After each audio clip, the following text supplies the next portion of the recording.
వెంకన్న మన ఊరు గురించి పేపర్లో పడింది రోయ్. ఏమని రోయ్? అనగనగా గింటయ్య గేకవయ్య అనే రెండు పందికొక్కులు దాచినపల్లి గ్రామాన్ని దోచుకుంటున్నాయంట్రా. అసలు మన ఊళ్ళో గింటయ్య గేకవయ్య అంటే ఎవర్రా? అమ్మ కూర నా కొడకల్లారా, అసలు పెద్దోళ్ళు గొడవలు మీకు ఎందుకురా? ఎత్తవల్లారా? ఉల్లిపాయలంత లేరు, ఏమిటో పెద్ద పేపర్ చదివినట్టు కబుర్లు చెప్తున్నారు. రేయ్, ఎక్కడ చదివారా పేపర్? అసలు మన ఊళ్ళోకి పేపర్లు ఎలా వచ్చాయి? ఎవరిచ్చారు? ఎవడిచ్చాడ్రా మీకు? నేను.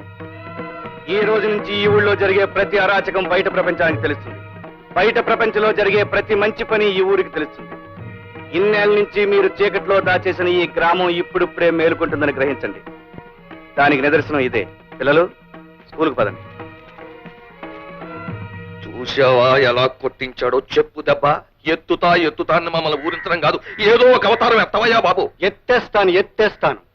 రాజకీయ అవతారం ఎత్తి హైదరాబాద్ వెళ్ళి అక్కడి నుంచి మీరు చెప్పు తీసుకొట్టించకపోతే నా పేరు దాచినపల్లి హిట్లర్ కాదు. నువ్వు అలా చూస్తూ ఉండు. అది ఈ కథ వల్ల మనకి తెలిసింది ఏమిటంటే ఐకమత్యమే మహాబలము. అంటే మనం అందరూ కలిసి ఉంటే ఎవ్వరూ ఏమీ చేయలేరన్నమాట. తెలిసిందా? ఇవాళ అటో ఇటో తెలిపో. స్టాప్ ది పాఠం. అరే రాము, ఇప్పటికి చెప్పిన పాఠాలు చాలు, నువ్వు ముందు బయటన్నాడు. ఏమిటి మీరు అనేది? ఏమిటా చెప్పవయ్యా? నిన్ను మన్యపడవల్లో ముదనష్టపు స్కూల్ కి బదిలీ చేశారు. ఇవిగో ఆర్డర్స్, తీసుకెళ్లి అక్కడ కుక్కలకి నక్కలకి ఐకమత్యం పాఠాలు నేర్పు.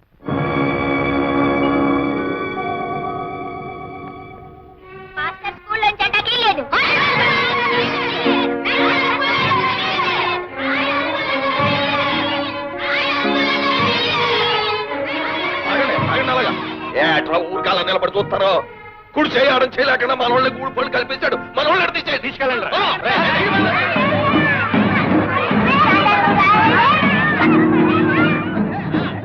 గూడిపు కూర నా కొడకల్లారా, ఆ తెల్ల సొక్కాలు రంగు నెక్కలు ఇప్పేసి కోచి కొట్లు ఎట్టుకుని కోట్లం తోలుకుంటారా యాదవల్ల. ఇప్పుడు తెలిసిందా హిట్లర్ రాగవే సంగతి ఏమిటో? మర్యాదగా నీ పని నువ్వు చూసుకోరా అంటే మా జోలికి వస్తావా? ఏదో లొట్టికాయ ఉద్యోగం ఒకటి దొరికింది కదా మాకు ఎదురు తిరుగుతావా? ఇప్పుడు తిరగరా? 4 రూపాయలు వచ్చే ఉద్యోగం దొరికేటప్పటికి నా వ్యాపారం జోలికొస్తావురా నువ్వు?